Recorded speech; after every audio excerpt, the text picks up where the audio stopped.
Now another exercise you could do, this time have your feet, your knees, both hands on the floor. And this time my fingers are pointing forward. Before my hand was, the hand was turned out, so the fingers pointed out. So now what you can do, and hopefully this isn't too difficult, is bend your elbows. So again, notice I'm not moving my feet back.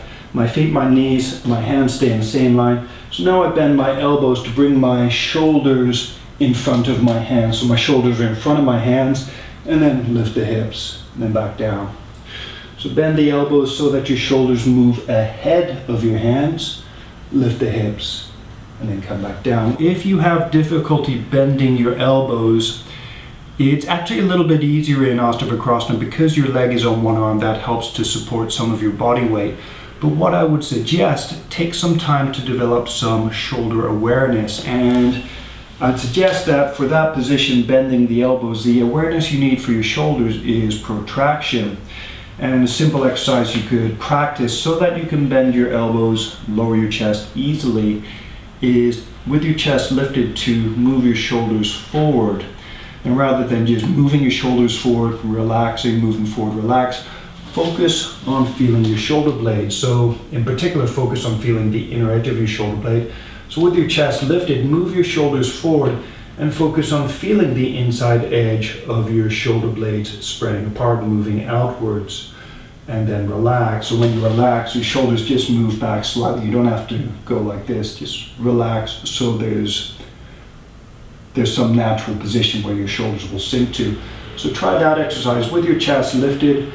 Spread your shoulder blades, and rather than using your chest muscle like this to pull your chest, your arms forward, your shoulders forward, try and keep your chest relaxed. It doesn't mean it always has to be relaxed when you're moving your shoulders forward, but for this exercise, try to keep it relaxed.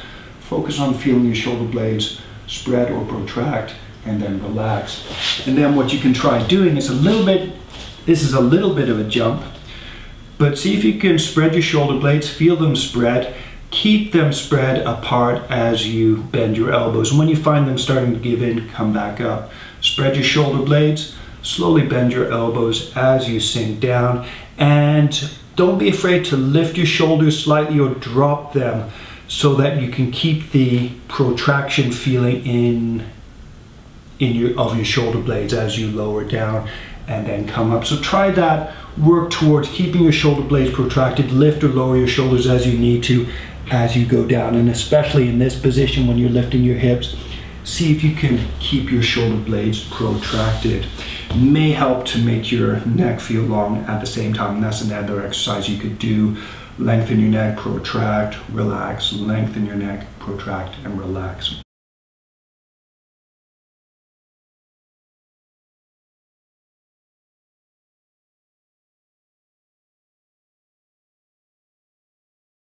Another important idea is the idea of pressing part of your body against something else. In this case, let's press down against the ground.